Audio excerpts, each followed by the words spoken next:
You can listen to The Professional Left wherever you get your podcasts, on Netroots Radio, or at our website, proleftpod.com, where you can also contribute to this podcast. There is a PayPal button at our website, or you can mail us a letter and or contribution at P.O. Box 9133, Springfield, Illinois, 62791. This is the podcast for September 24th, 2024. It's not safe for work. Recorded live from the Cornfield Resistance, where, as you know, this is the global headquarters of the liberals complaining about the New York Times industry, LLC. It's The Professional Left with Driftglass and Blue Gal.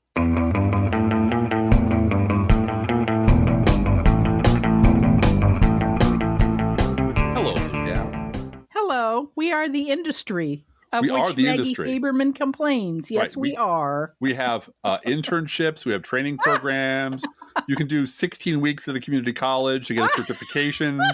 The certification is transferable within the industry across state lines. So for a mere $3,000, we can get you one of those certificates. Wow. And just send us the money and don't ask any questions, and we'll be fine. You sound like Trump University. Well, maybe.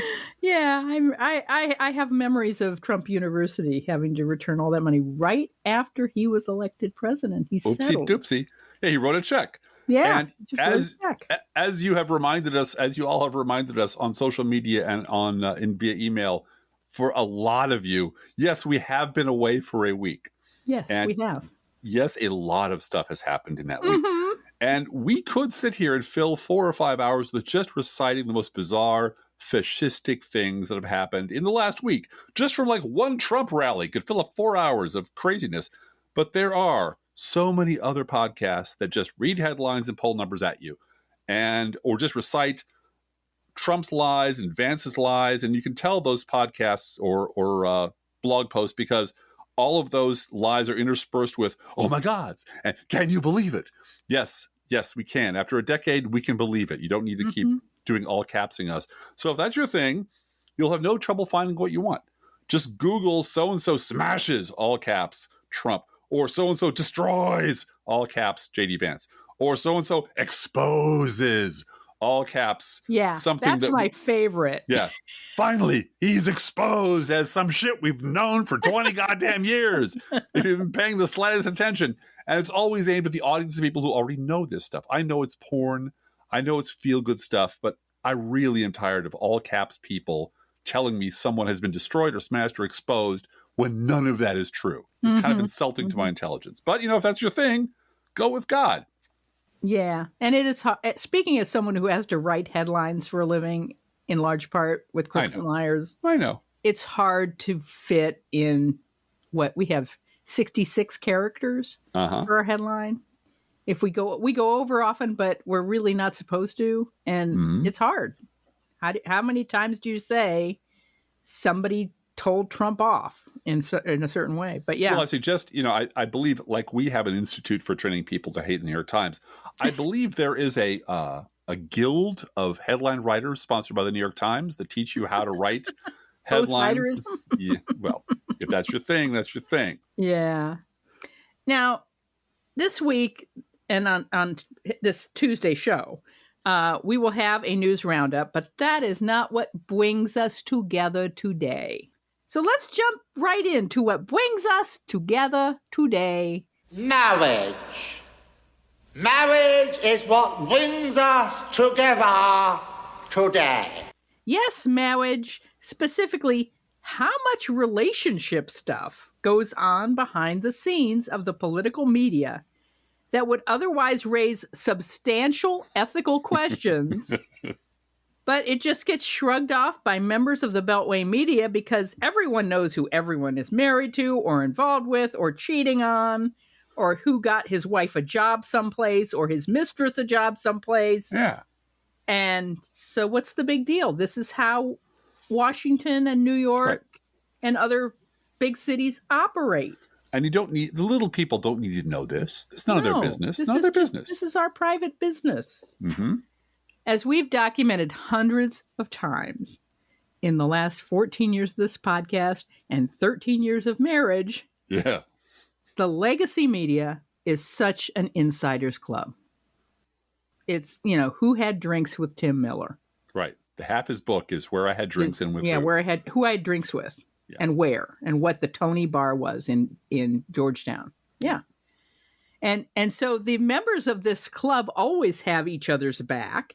And when one falls from grace, the rest of them scramble to find a way to make sure that absolutely as quickly as possible, they're added on to someone's payroll so they don't miss a day of health insurance. Right. Regardless of what they did to screw up their job and the ethics of their job.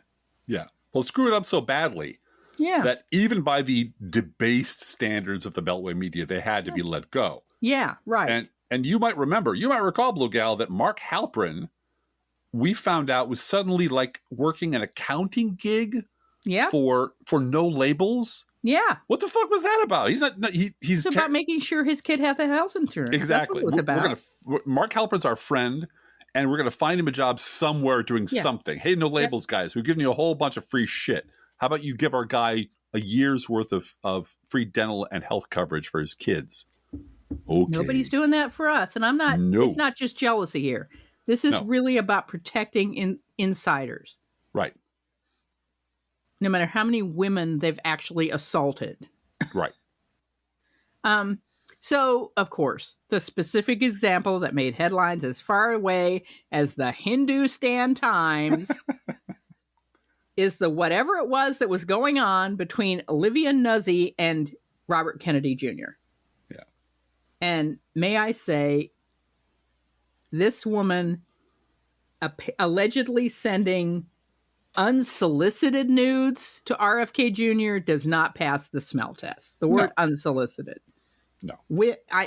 I can't speak for her. Maybe this is how she gets exclusive interviews. I don't know.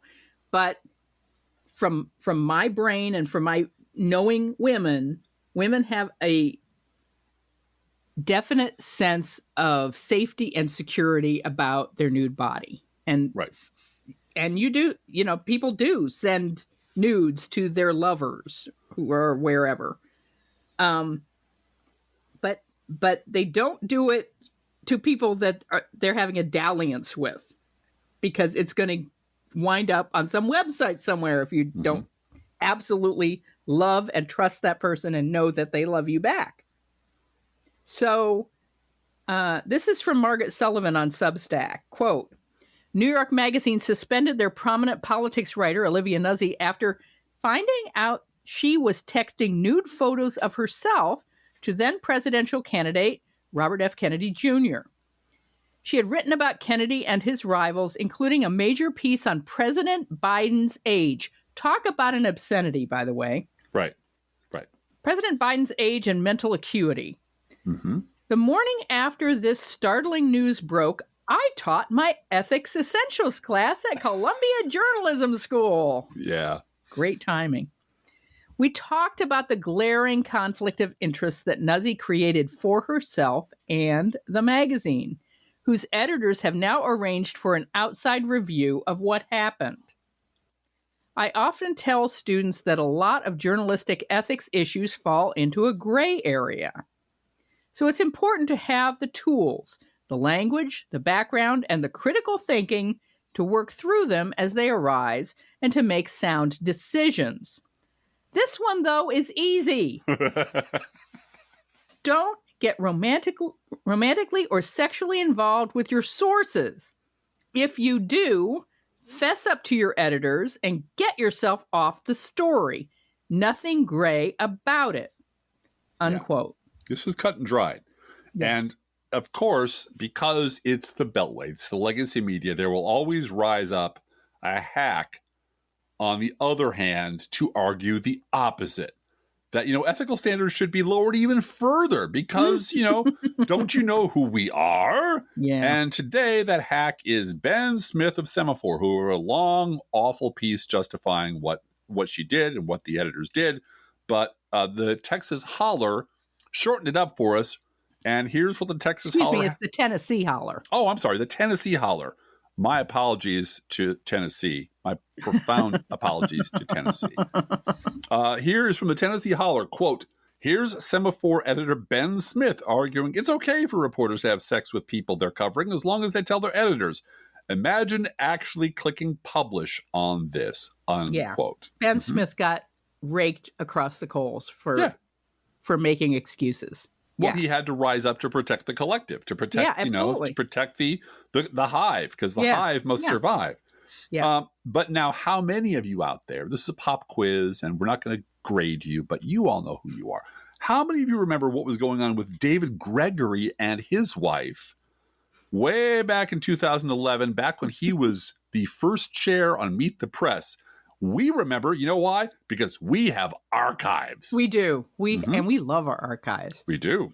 And so this is a person named Frances Langham. Oh, I know her. I hear she's very good. Yeah, you're married to her. Is she single? Is she available? Full disclosure, she's not. She's not single. She's not available. She's very, very married to her podcast partner. Oh, do you remember how we snuck our marriage past all the people on the internet by announcing it on the internet? And we announced it on our podcast when we were engaged. Yes. In January of 2011. Yeah, I remember that.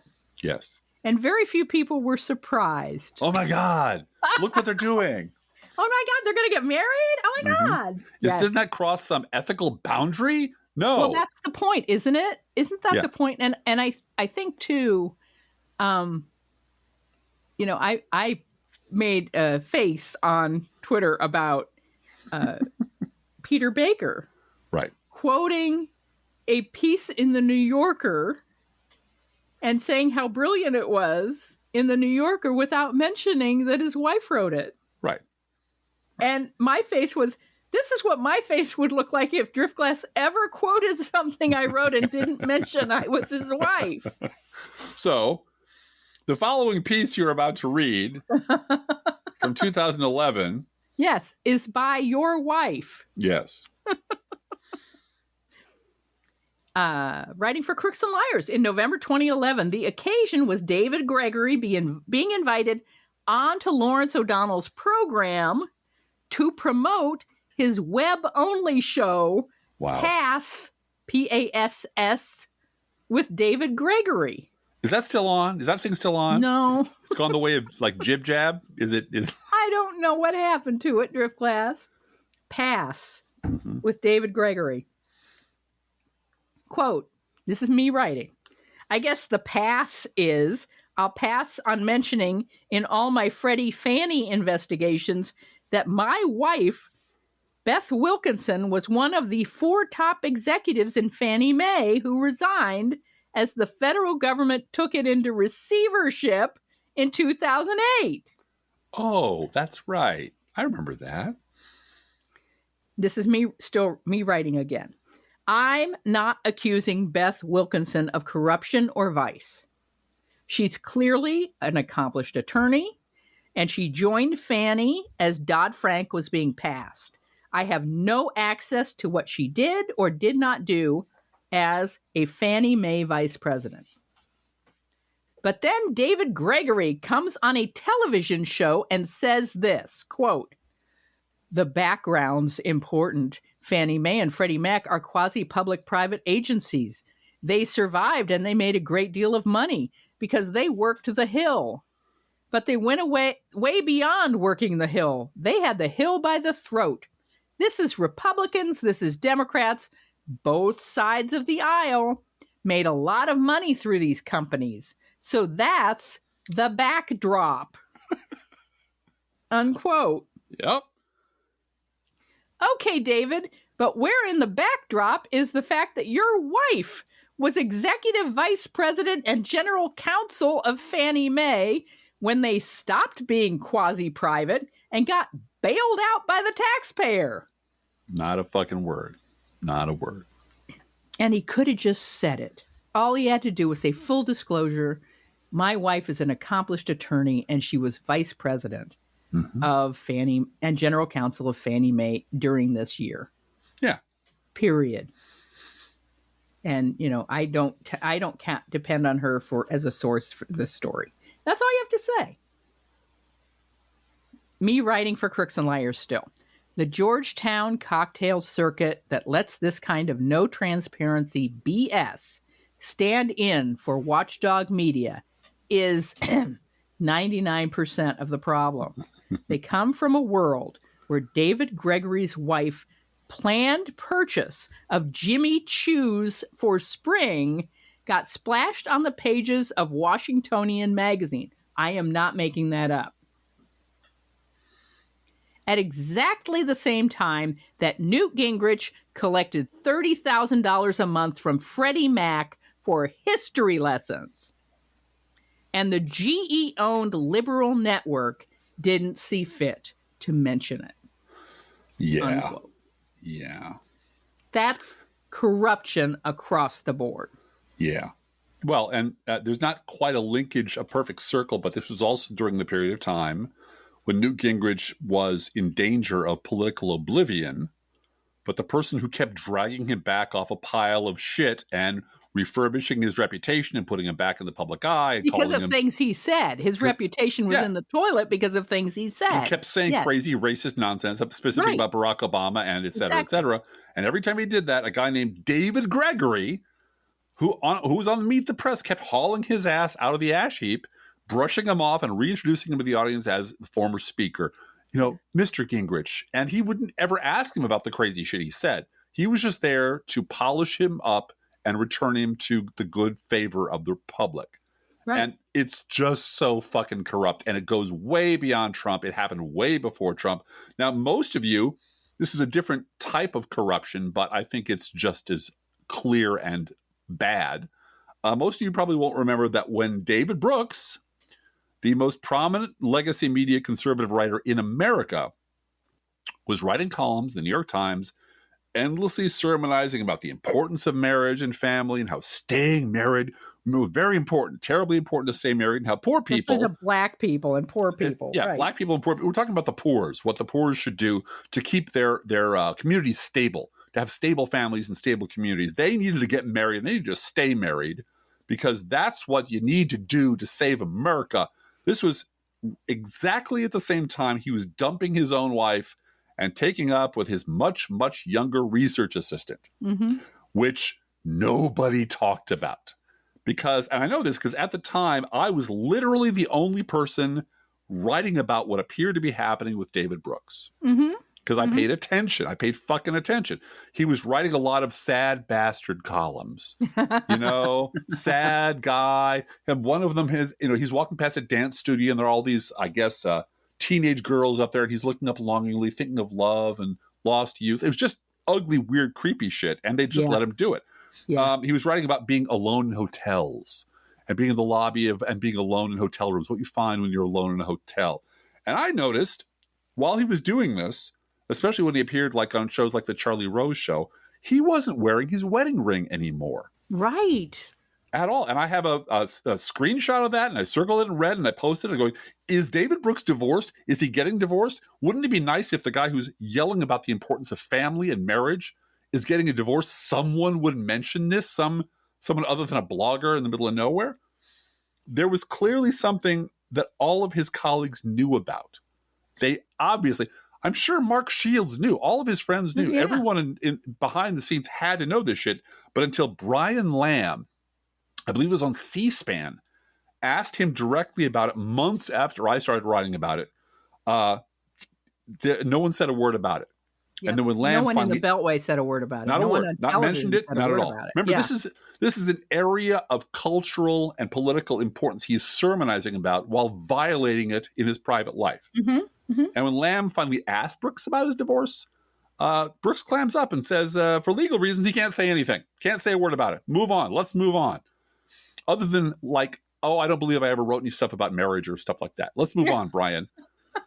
And it was such of a piece with David Brooks's personality that I'm gonna take the high moral ground until you find out that, for example, for all the time I've been writing about pro-Israel stuff and Netanyahu, my son is serving in the IDF. Right.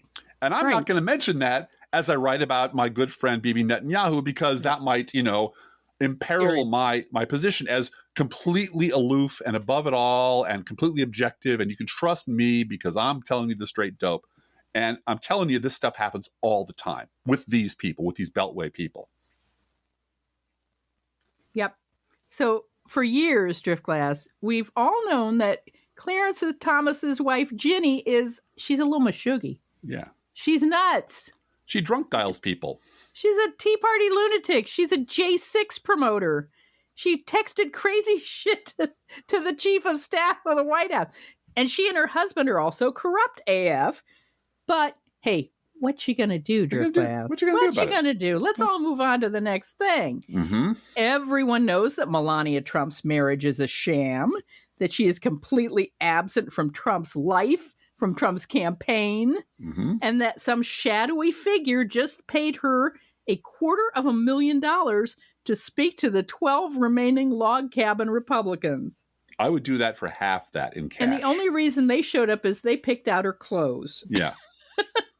Yeah. And this summer we learned that Sam Alito's wife is a fascist and a liar and a nut. But hey, look over there, squirrel. Squirrel. Don't, just let's move on. Let's move on. I can't believe how under the radar this has gone. Yeah. I mean, it was news for a day, right? Uh-huh. This is from Politico in June. This June. Of this year.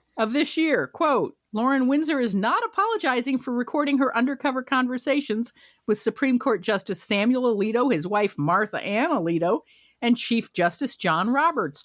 In an interview with Politico magazine, the progressive activist and documentarian, which, notice they don't call her a journalist, discussed how and why she posed as a sympathetic anti-abortion activist to secure candid and pugnacious comments from Alito and his wife, including on the controversy surrounding the Alito's decision to fly politically coded flags at their properties, plural.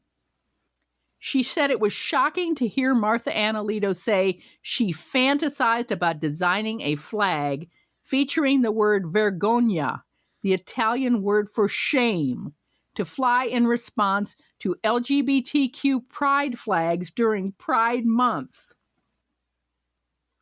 I definitely did not see that coming, Lauren Windsor said. Well, no one would see that coming. Right. Remember, these are Supreme Court wives. Right. And who can't wait for their husband to retire so they can hang the Vergogna flag outside their beach house. Yeah. And in the case of Ginny Thomas, someone who's deeply involved with the conspiracy to overthrow the federal government. And publicly so. Driftglass, do you remember, though, the number of times, particularly when Ginny Thomas called on the drunk dialed? Yes. And there was a recording of it and everything. And the number of times I specifically remember Chris Matthews on Hardball saying, now we must say it's all perfectly all right for Ginny Thomas to be a political activist. Washington wives have a right to their careers. That's right. That's and if their career happens to involve overthrowing the government, right, and their husband is sitting on the Supreme Court that will be hearing cases involving the overthrowing of the government, well, that's okay because he doesn't have to recuse because he's completely separate from his wife, right? Don't you? And again, it's this sense of fucking privilege. Like, don't you understand who we are? We're the important people. We get to do these things. I forget who said the phrase. It's an ancient one. For my friends, everything. For my enemies, the law. Yeah. It's just, no, we get to do whatever the fuck we want because we are who we are. Mm-hmm. Now, and another example is for longer than I care to think about, Joe Scarborough and Mika Brzezinski were not married. They were having an affair while Brzezinski was still married. Mm-hmm. And pretty much all the insiders knew what was going on. It was not like a secret. They were leaving meetings together. They were finishing each other's sentences. They were cozy with each other. Everybody knew what was going on. Now, that's no judgment, except one of those very special good friends who was keeping their secrets was a guy named Donald Trump. Mm-hmm. And they would very much rather know and remember that they were really big boosters of Trump's campaign and gave him, free of charge, millions of dollars worth of free publicity on their TV show. Including phone-in interviews once a month. Yeah. I mean, almost on a schedule. Add up the amount of ad revenue, dollars it would take to buy that, and you come into the millions of dollars. They gave him free publicity worth millions of dollars. Mm-hmm. And then when things started to go sour, this is what happened. This is from Business Insider. Quote, in the spring of 2016, Trump began lashing out at the two, tweeting in May that Morning Joe had become hostile and misrepresented his opinions. In June, Trump accused Brzezinski of going wild with hate. In August, and this is the important one, in August, Trump said he would, quote, tell the real story, unquote, about Brzezinski and Scarborough's personal relationship, which had been the subject of widespread speculation. You know, blackmail, extortion, threats from the guy who was your friend, who everybody knew was a psychopath, and you were the one who put him on TV and got him a national fucking audience. Yeah. And called him Donald. And Donald's got his groove back and helped him out. Yeah. And boy, howdy, do they want you not to remember any of that shit. Honest to God. It was like July that Mika Brzezinski did the Donald's got his groove back, and he can talk to audiences like no one else. Scarborough coached him for debates or for the debates. For his first address to Congress. He helped write it. And was in the audience applauding him. Drove over while he was, elected and president. Yeah, right. So, and once it all started to fall apart, of course, the fight was over. Who can lie about the past? And this is the advantage of having your own television station and having the camera, because you can just pretend it never happened, and no one who will ever tell the truth about it is ever going to be allowed within a million miles of you. Right. Finishing the article, Trump targeted Brzezinski in particular, calling her crazy and very dumb, and accusing her of having a mental breakdown in a September tweet, unquote. Now, the point of all this being that there are all kinds of deals, compromises, and other shenanigans going on in the media behind the scenes that absolutely have outsized influence on what the public perceives as news. Exactly. It is how we got here. And workplace romances happen in every business. They happened on this podcast, folks. I know. That's just a function of human beings working together closely, right? Mm-hmm. You and I worked together on the podcast. Yes, fell right. in love, got married. Now, right now, I guarantee you that all over the world, colleagues that really shouldn't be sleeping together are. Oh, yeah. In banks and insurance companies and schools, faculty lounges, in the military, you name it. Mm-hmm. I also guarantee you that there are thousands of people out there right now who moralize and sermonize for a living by day and who get their freak on at night. 100%. And the number of pedophile priests and pedophile Christian camp directors being exposed over and over again. I mean, it's terrible. And of course, at the moment, star of the week, the Republican candidate for governor of the state of North Carolina, the Reverend Mark Robinson. Now, we're going to talk about him in a minute. Yeah. But for now, let's remember that civic functions of banks and insurance companies and colleges and, dry cleaners, whatever, are fundamentally different from the role of media.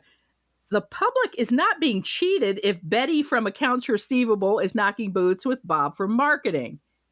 It may have consequences for the company. Right. But the public isn't being disserved by that. And providing the public with an unjaundiced view about what powerful people are doing behind closed doors is theoretically what journalism is supposed to be about. And if you're stooping him, you're not doing your job. You're not able to do your job, and you're not trustworthy to do your job. And Driftglass and I are the industry that's going to call that out. Whether Maggie Haberman likes it or not. Whether Maggie Haberman likes it or not. Yeah, the whole idea of news is a clear look at what powerful people are doing at city council in Springfield. And holding them accountable. And holding them accountable. Finding out what's really going on, who's really pulling the strings, and the public can know and then do something about it. Right. But if how the news is being warped by influences the public isn't being told about, well, that's not news. That's not journalism anymore. That's propaganda. Right. And I think maybe the reason so many people don't recognize it as propaganda is because we are so saturated with propaganda and ads and lies and bullshit that most people don't even know what news is or what it's supposed to look like anymore. It's unrecognizable to them. When it happens, they're like, that thing. I thought I remembered that. But for the most part, it's just a blur. And right now, we're not talking about Fox News or Newsmax or Hate Radio. Those are such prominent conspiracy and lie factories. There's no need to peek beneath the surface. Let me explain your mistake here. So Rush is on Hannity's team? They're the competition. They're GOP party hacks. So he thinks he's way ahead of them, so steal from Drudge and Breitbart, not talk radio. Okay. Also, stop worrying if a story's legit. If you can't source it, just go with some are saying. Seriously. You have to adopt the mentality of an Irish street cop. The world is a bad place. People are lazy morons. Minorities are criminals. Sex is sick but interesting. Ask yourself what would scare my grandmother or piss off my grandfather. And that's a Fox story. Are you writing this down? Oh, it makes so much sense. Frighten, titillate. Right. Frighten, titillate. Frighten, titillate. It's the more subtle but just as toxic garbage that the legacy media sells that's so insidious. For example, here is CNN's Dana Bash telling the legacy media's most common and reliable lie. And now to a sad reality, and that is anti-Semitism is everywhere, and it comes from both ends of the political spectrum. The specific hook on which Bash hangs the left side of her both sides do it lie was from a story which included a comment from Representative Rashida Tlaib. This obvious bullshit was immediately fact-checked by dozens of people, including Steve Neveling, who wrote the story that Bash is lying about. Oops. I mean, I'm sorry, but that's just bad journalism. That's what it is. You didn't lying. get the story right. And you just decided lying. to lie to make it both sides. It had to be both sides, so we're going to... Sandwiched it in. Right. To make sure that Republicans weren't the only anti-Semites. Right. And this is, by the way, I'm going to say it again. Bibi's got to go. Yeah. And if you don't think that Bibi's got to go, you might be a Trump supporter, number one. And number two, I'm really pissed at the extent to which the American news media ignores the citizens of Israel. Yeah. And their protests against Bibi Netanyahu over and over again. The massive street protests against Bibi Netanyahu, yeah. Millions of people. Bibi Netanyahu is Trump in a yarmulke. That's what he is. He's trying to stay in power. And he'll use war to do it. You know, Trump will deport 1 million people to stay in power. That's what he'll do. This is what's going on. Anyway, Dana Bash is just lying to make sure that Democrats are just as bad. So here's what Steve Neveling said, addressing Dana Bash's lie about his article. This is a lie. You're referring to a story I wrote for Detroit Metro, and U.S. Rep. Tlaib never said what you're saying she said. Never. Here's a fact check, unquote. And then he links to the story. Mm-hmm. The story that Dana Bash is talking about. Mm-hmm. Of course, Jake Tapper obligingly piled on because Jake Tapper. Mm-hmm.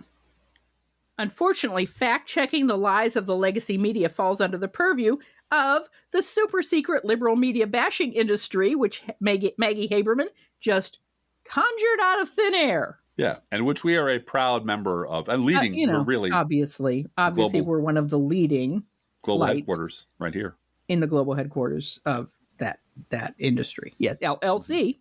Well, can I just say here for the fans of the Foundation trilogy?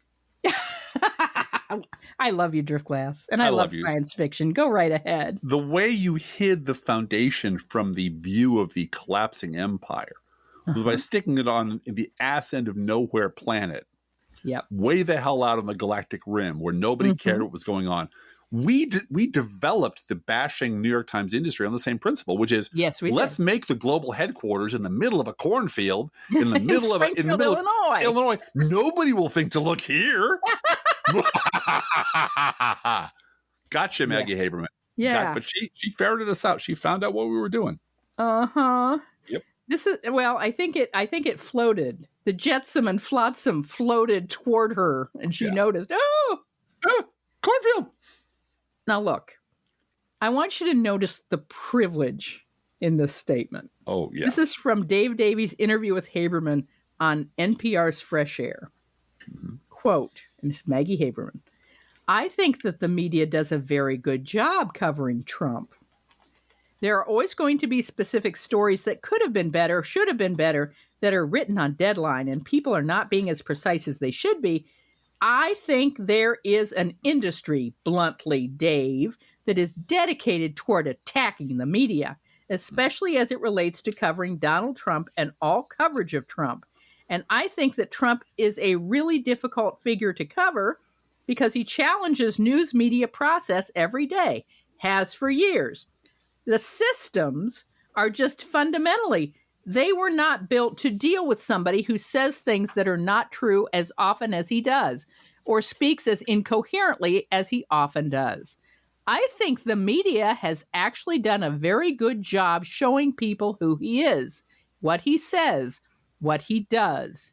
I think most of the information that the public has about Trump is because of reporting by the media. And I guess I don't really understand how this industry that literally exists to attack the press broadly, and the media is not a monolith, it's not a league, but this industry that exists to do that, I don't see how they think they are a solution by undermining faith in what we do. Mm-hmm. That's been very confusing to me. Mm-hmm. And so Davies says, yeah, well, I mean, part of the attacks are clearly, they're partisan. I mean, Republicans and Trump supporters are going to attack. Yeah. Unquote. Yeah. And that's where it gets fun. That's a good kids. point, isn't it? It really is a good point. He's thinking ahead. He's asking what he thinks the next question is going to be, next issue. And that's where it gets real fun, kids. And you might remember that there has been a lot of talk about the Supreme Court in the same way, the conservative Supreme Court. If you talk about the court being shitty and full of corrupt people, you're going to undermine faith in the court. No, you're not. We're telling true things about things everybody can see. Don't talk about the war, Blue Gal. Don't talk about the war. So Davies is saying, yeah, these Republicans and Trump people, they're going to attack all the time. They're a bunch of no. Now we're back to Maggie Haberman. Haberman, I'm not talking about that. I'm talking about Davies. Yeah, well, who is this industry you're talking about? Yeah. Haberman, I'm talking about all the criticism on the left. That's us, Blue Gal. Yes. I'm talking about a lot of that Trump has used the language of despots to undermine the press is very well established, and it's very dangerous. And I've talked about that. And the publisher of the New York Times has been incredibly clear about that. And she goes on and on to whine about how the left doesn't realize what an awesome job she and her friends are doing all the time, every day, because they're just awesome fucking people. Well, and they're the only ones who know how to defend truth and democracy. Right. That's their job. They're the tone and police. They know how, and therefore you have no right to question them. Right. They're the tone police. They will tell you how to talk about them, and they will talk about you as if you were a fictional character in their little drama. Right. They will never cite a single person who actually does this or an organization. It is like McCarthy talking about communism. Yeah. There are 437 liberals in the State Department. There's 587 liberals out there in industry somewhere doing mean things to us. And anyway, she's continuing. What happened with this industry on the left, remember, industry on the left that attacks the press is that it gets described as a grand conspiracy to try to help Trump somehow, as opposed to people doing their job on daily deadlines and not always hitting the mark, because we are humans. I need proof of that, but okay. And we are doing our best under a very challenging set of circumstances. But I actually think the media has done a very good job of covering Trump. Note the number of times she has just asserted, we're doing a good job. There's an industry against us. That's a fact. Let's move on. Here she goes again. I think that what is frustrating to those people making those claims is that there's not a result they want to see, which is Trump melts or Trump no longer has, popularity. I mean, you're saying, I think your question was, treat him with credibility. He is the Republican nominee. So there's a substantial voting bloc in this country, almost half, to take seriously what he's saying. And it's not because the New York Times wrote a certain story. Yes, because the New York Times only wrote that one story, and that was it. They're not like the leaders of the entire Beltway media leading this cascade of bullshit that goes back to, I don't know, butter emails and even before. Yeah. Anyway, back to Haberman. And so not to understand that, I think, is problematic for folks leveling the charge, unquote. It just reeks of privilege, reeks of, don't Clinton you know who? Cash. Yeah. Don't you know who we are? Don't you know who we are? How many articles based on Clinton Cash that the author then said, well, I don't have any proof of any of this? Yeah. This is the same newspaper that rolled over for the Iraq War. Right. And punished people who, said otherwise. Yeah. So, fuck you, Maggie Haberman. So Haberman gets quite a bit of pushback for this. This is Dan Frumkin taking all of that and putting it in the trash where it belongs. Quote, Maggie Haberman tells NPR that there is an industry dedicated to attacking the media from the left for its Trump coverage, which is undermining faith in journalism. There is no such industry, just a bunch of people who want better journalism. Yeah. That's it. Citizens lobbying for what we want from institutions that are supposed to give it to us and are failing. You and I are two citizens sitting in a little 1,900 square foot house with laptops that people gave us. Right. And we would just like the New York Times to tell the truth. Right. To not suck and not have people like Maggie Haberman lecture us about what we don't understand. The value of journalism, and that's us and not you. Right. This is from the widely respected James Fallows. Quote, obviously, I disagree with the main points here, that the press has overall done a very good job covering Trump and that there's a left-wing industry that is, quote, dedicated towards attacking the media, unquote, especially the New York Times, unquote. And here is Doug J. Balloon breaking his New York Times pitchbot character. Quote, that's how narcissistic sociopaths work. They get weak institutions to make special rules for them. What I find fascinating about the discussion of this obvious fact is that you have an in crowd. Times political journalists, people like Jonathan Chait, large account substackers who devote themselves to denying this obvious fact, and those who assert its truth. It doesn't matter if the person asserting is a no-name like me or a legend like James Fallows or James Risen. Doesn't matter.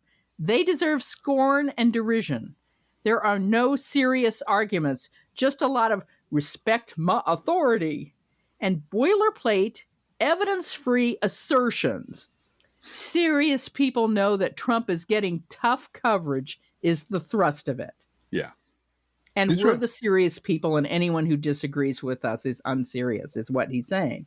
Yeah, these are a bunch of elite, cosseted, privileged, I don't know what the hell they are, but they're not journalists, writing their own job evaluations, giving themselves 10s across the board. Don't you see how awesome we are?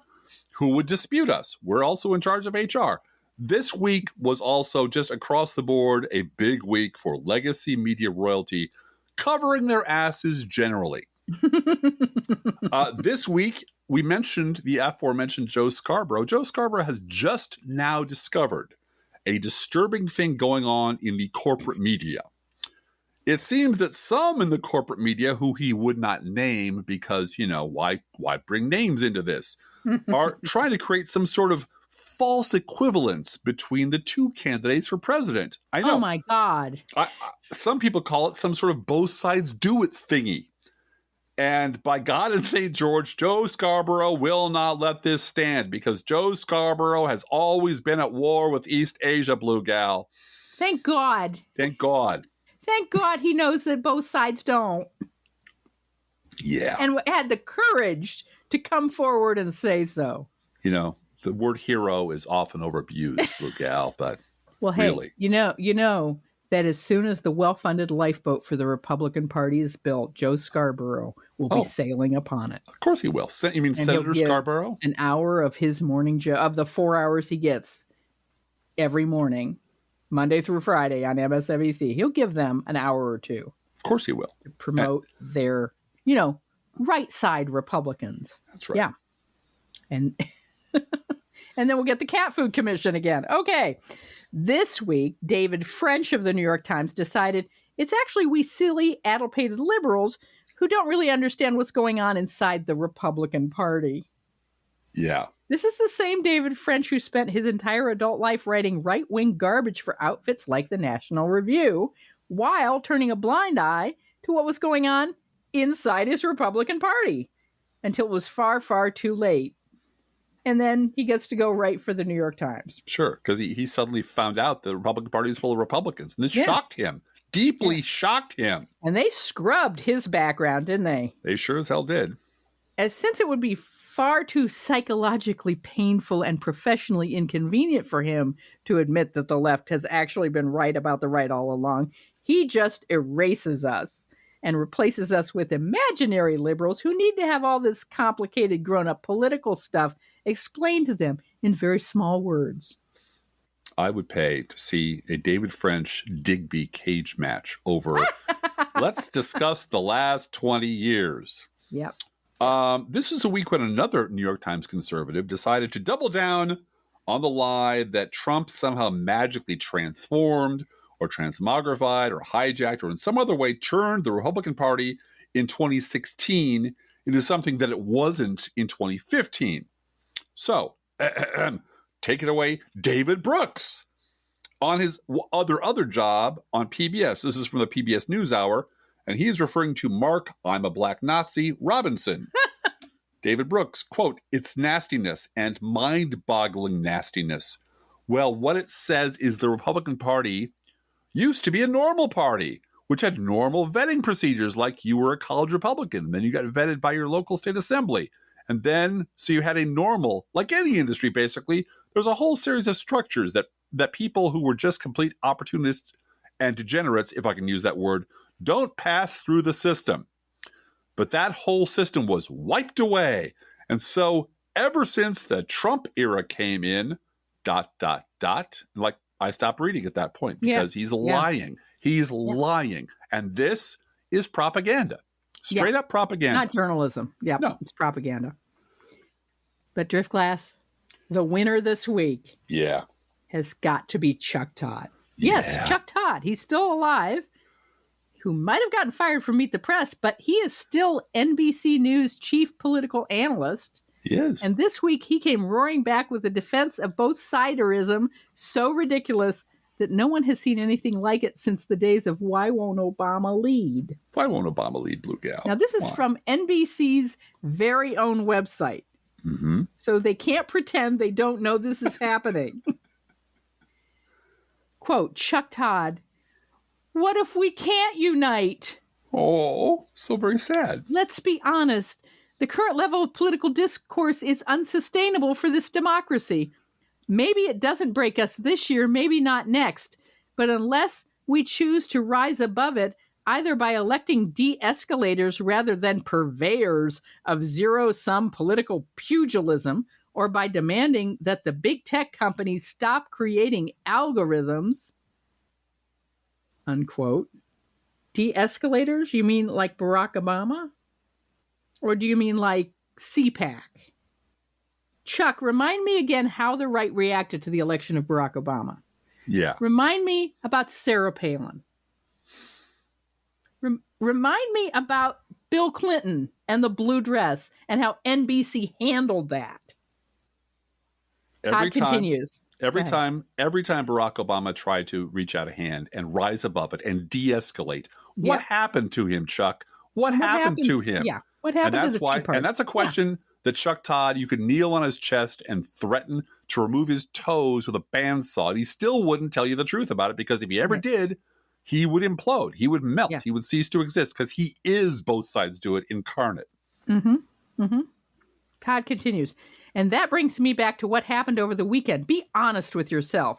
While the news was surprising Sunday, it sadly wasn't very shocking. Spend 10 minutes doom scrolling on your social media app of choice, and you will be served up examples of outrage and demonization that can do one of two things: make you shake your head about the state of the country and leave the platform in disgust, or anger you and get you to engage even more, usually by contributing willingly or unwittingly to demonizing the other side. And yes, I'm being intentionally vague with these descriptions because this type of behavior isn't limited to one set of partisans. Wow. Yeah. Chuck, you're being intentionally vague because if you were clear and specific, everyone could see exactly how completely full of shit you are. Yeah. Yep. You're talking about Mark Robinson. Yeah. Well, no, he's talking, and he just, I run out of words sometimes to talk about how deeply corrupt these people are, and how as bad as Chuck Todd is, Christian Welker's no better. Yeah.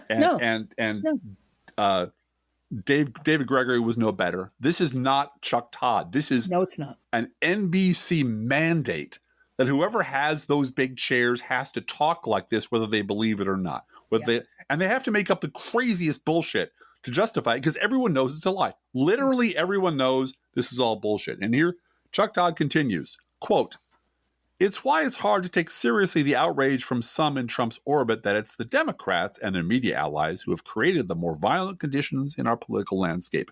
For every complaint the right surfaces about discourse it says could have been triggering, there's a slew of pugilistic personal attacks that Trump has made himself and directed at Americans by name, putting them in harm's way." So no argument there, right? That's exactly what happened.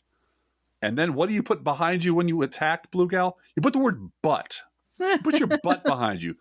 But just because Trump started it doesn't mean his opponents have the high moral ground when they single him out and some of his supporters for personal derision.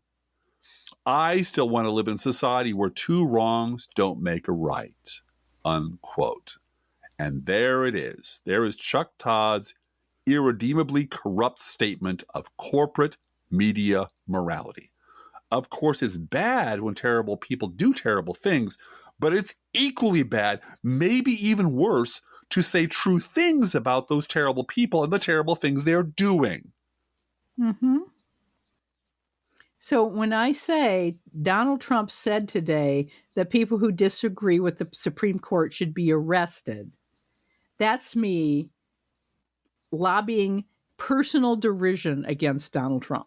Or you say, perhaps that's a fascistic thing to do. Well, that's derisive, Blue Gal. That's judging people. Because apparently we're all supposed to be pundits, New York Times pundits, and not judge anyone about anything. No, especially Republicans. Right. Yes. And so then Todd continues with a sermonette on both siderism that Driftglass says is worthy of David fucking Brooks at his worst. And Driftglass ought to know. Mm-hmm. All right, here's Chuck Todd. Quote, "Sadly, so much of our political discourse features people rationalizing their bad behavior by claiming the other side is worse." Unquote. Who are these people, Chuck? Where do they live? What specifically are they saying? Are numbers of these imaginary people actually equivalent on both sides? Can Todd cite any actual examples of any of this at all? No, he's being deliberately vague. And it would smack of journalism, which I'm sure doesn't appear anywhere in the job description of NBC News' chief political analyst. Yeah. He's just making shit up. He's just making people up and making their opinions up and making up a false equivalence because that is what his job requires. And here is Chuck Todd continuing, quote, "My friends on the left," talking directly to us, Blue Gal, directly to us. "My friends on the left love to scream about both sides-isms, love to complain when some of us hold them to a higher standard than Trump," unquote. That sounds like Maggie Haberman talking, doesn't it, Blue Gal? Yep, it does. First, Chuck Todd has no friends on the left. I don't know that Chuck Todd has any friends at all. I know that he and Chris Cillizza sit down once a month and swap stories about politics, which is such a dark and deep circle of hell, I don't even want to think about it. But other than those kind of friends, I don't think Chuck Todd had any friends at all, certainly not on the left. Second, way to go, team. Way to go, Team Pro Left. Yes. I know for a fact that listeners of the Professional Left podcast have been the most tireless missionaries on social media, spreading the good news that both sides don't. And you know what? Amen.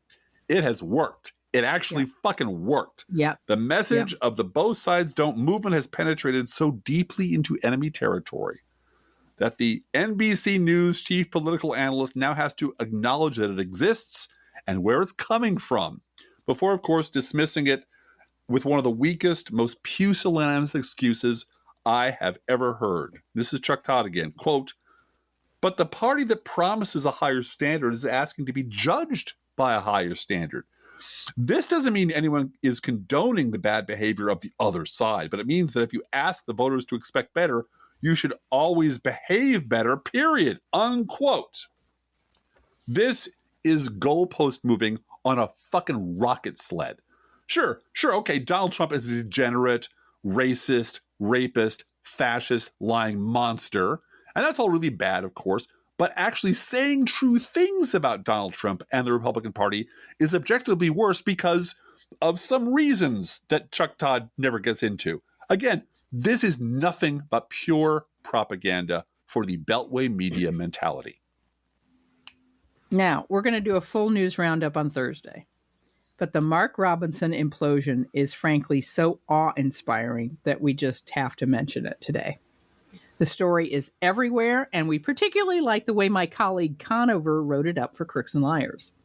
So here you go. Quote, "Donald Trump's BFF, the trans porn-loving, LGBTQ-hating, woman-hating, self-loathing black Nazi, Mark Robinson, the lieutenant governor of North Carolina and GOP gubernatorial candidate, is having a staff problem, meaning he doesn't have much of a staff left after CNN's jaw-dropping report on his online comments on a porn site.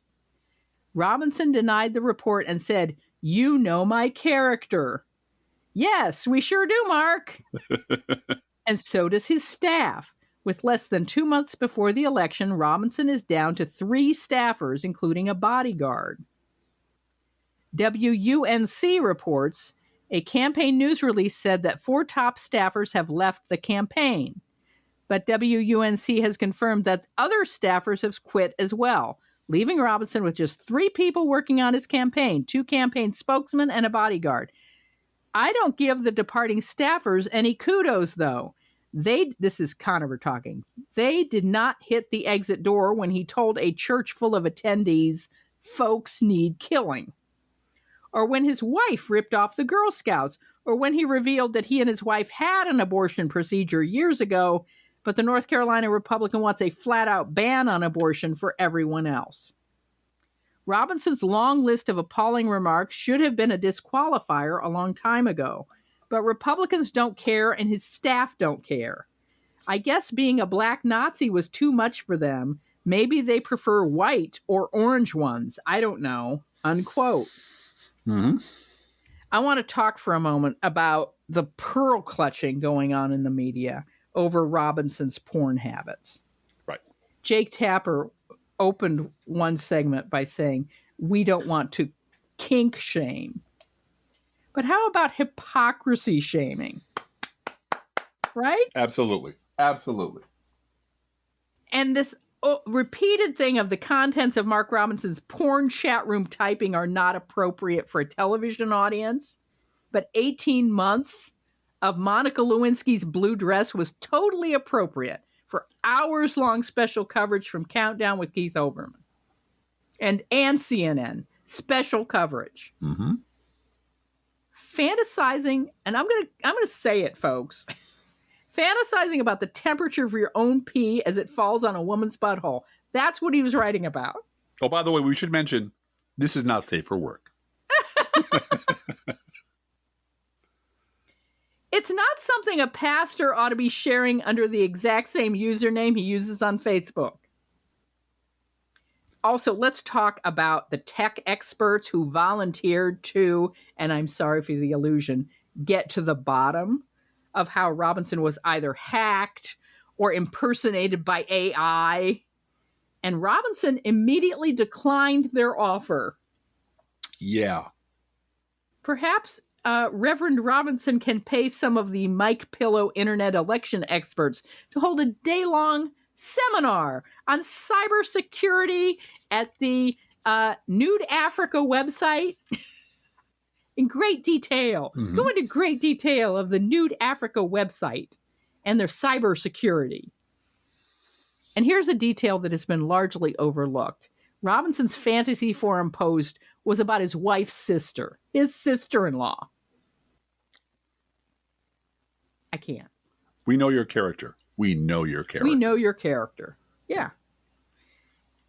It is news that the Republican candidate for governor of North Carolina typed in a sex chat room golden showers fantasies about his sister-in-law while enjoying the endorsement of Moms for America. Well, okay, to be fair, everyone knows Moms for America are the filthiest perverts on the planet. This is now, and granted, this is from a year ago, September 2023. Quote, Mark stands for the principles and values that align with the moms and parents of North Carolina. Moms for America Action announced today that it has endorsed Lieutenant Governor Mark Robinson to be the next governor of North Carolina.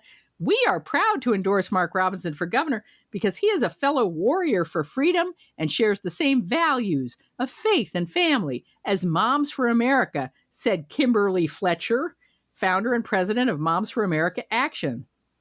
We are so excited to endorse Mark Robinson for governor, said Sarah Hewitt, Moms for America's North Carolina liaison. He will stand up for the freedoms in our state. He will stand up for the children. Well, you have to stand up and pee if you're a man. You can't, that's standard policy. On your sister-in-law, Driftglass. Hey, I don't care. It's the hypocrisy. It's the hypocrisy. The fucking staggering hypocrisy. Running around saying you're a pastor of Christ. Right. And Moms for America talking about values, and children and protecting children. And it's not it's not one hypocrisy about one thing. It's hypocrisy about every single subject. Single thing. Everything. Every single thing. Mm-hmm. And Robinson responded, it is an absolute honor to have the endorsement that I'm getting right now. These moms are making change all across the nation. So we stand here arm in arm with them now because this is what courage looks like. Right. Courage? We all know every one of these moms who hardly endorsed Robinson now never heard of him. Right. Never. It's all liberal fake news that they ever endorsed him. Or that this is any real. That this is real. Yeah. It's all a conspiracy. It's this good Christian man. Yeah, who's like Bush. Who's being taken down. This good Christian man being taken down by the liberals. By the liberal media, by the Soros media. So it's either that, and this is why we call them reprogrammable meatbags, because they are reprogrammable. Yeah. Because they can make this endorsement of this despicable, disgusting human being a year ago, and a year later just wipe their memory and either pretend that that never happened or pretend that it's all a conspiracy on the part of the liberal media, etc. Now, we will do a full news roundup Thursday, but until then, feel free to write us at our email address, proleftpodcast@gmail.com. We do love hearing from you. Be aware that if you write us at any of our addresses, we reserve the right to read your email or U.S. Postal Service. Go Postal Unions! Letter on the air unless you say otherwise, and you really do have to tell us, don't talk about this, or we're going to talk about it. Don't forget our gourmet coffee guidelines. Please no pumpkin spice for me. I do not like pumpkin spice. I think it's a conspiracy, probably a liberal media conspiracy, a Soros conspiracy, or it's fake news or something, but no pumpkin spice for this guy. If you can afford to buy an espresso-based beverage for yourself, buy one for us. This is not a charity. This is our job. If you can spare $5 a month, please spare $5 a month at patreon.com/proleftpod. Please share our podcast on social media. And if you love this podcast, please get someone else to listen to it as well. And thank you for doing that. We really do appreciate it. Hey, Driftglass, how are the Internet Kitties doing this week? Well, I spoke to all of them, Blue Gal. The Internet Kitties are damn glad Mommy is back from her break. Yeah, they missed me. They did. I missed you too, Driftglass. I missed you too. And they hated me. They hated me. Every day they looked at me like... stay home with them while I was out of town. That's fine. But it's the way they looked at me like, what have you done? What have you done to drive that good woman out of our lives? Why are you still here? What is your purpose? Yeah, feed us and clean up after us, but fuck you, man. Fuck you for driving her away. So, and you walked in the door and I knew we were all saved. So, yay.